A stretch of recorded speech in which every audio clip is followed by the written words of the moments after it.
Good morning from Trefaldwyn in mid Wales. This is St Nicholas Church, and I've got quite an unusual story for you today. I'll give you the whole story as we go along, but in short, I'm looking for the grave of a man who was hanged in this town 200 years ago for robbery, and just before he was executed, he put a curse on his own grave.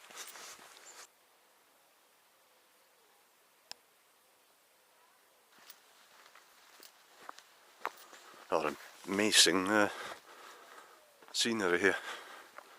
It's just typical of mid Wales, like rolling hills.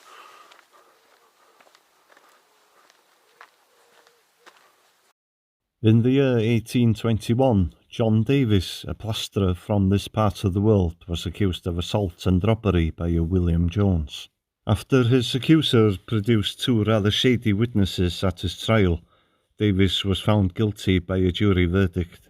At the time, highway robbery was one of the many crimes that were punishable by death. It is said that as John Davies was about to be executed, a storm started, and above the noise of the thunder he was heard saying, "If I am innocent, no grass will grow on my grave for a generation." And as the trapdoor was about to be opened, he cursed the two witnesses who had helped to convict him.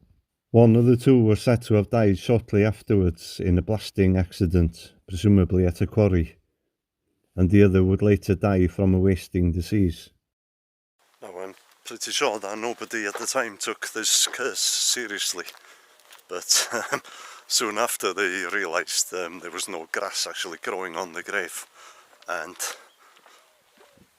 even though he said that no grass would grow on it for a generation, it actually went on for 100 years.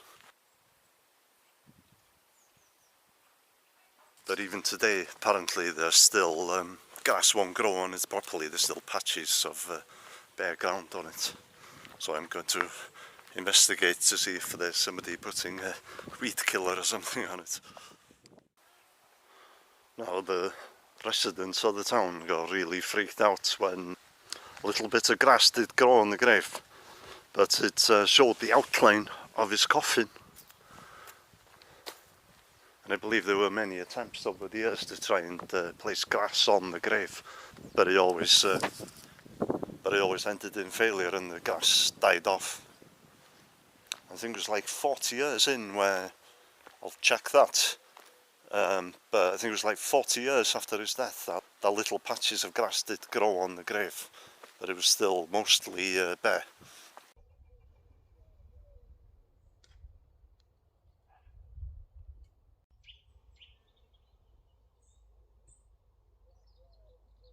I think I found it.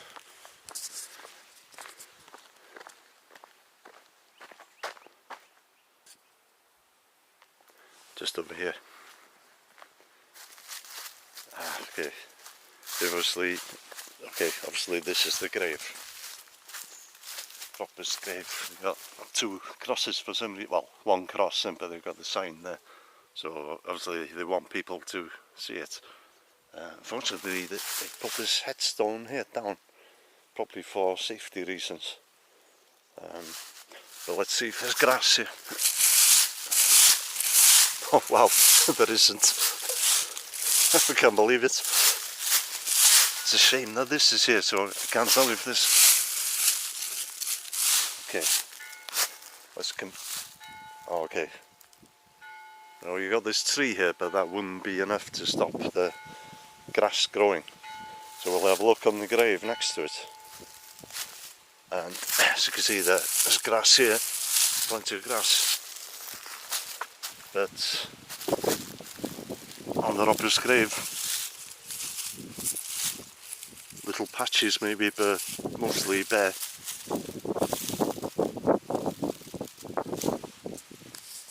That's incredible.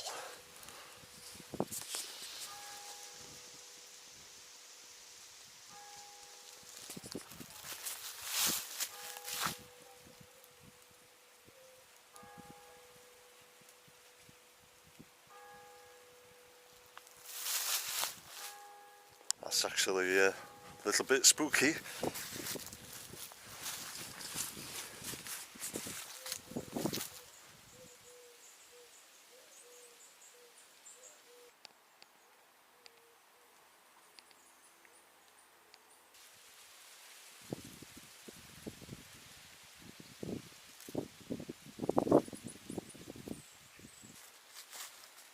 So he died in 1821, and they buried him in a part of the graveyard where there hadn't been any burials.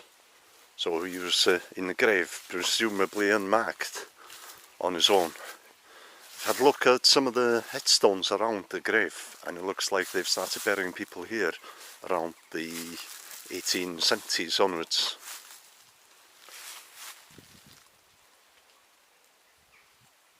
I actually think the cross they put, actually putting Robert's grave on it, is a little bit disrespectful, really.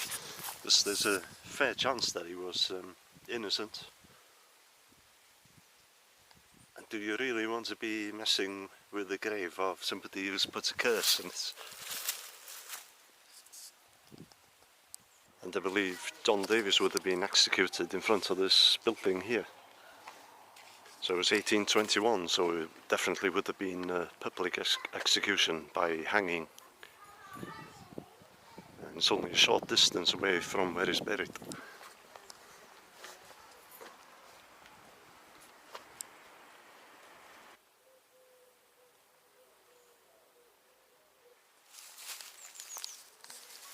Okay, there you go. A very strange tale. Okay, we'll see you in the next video.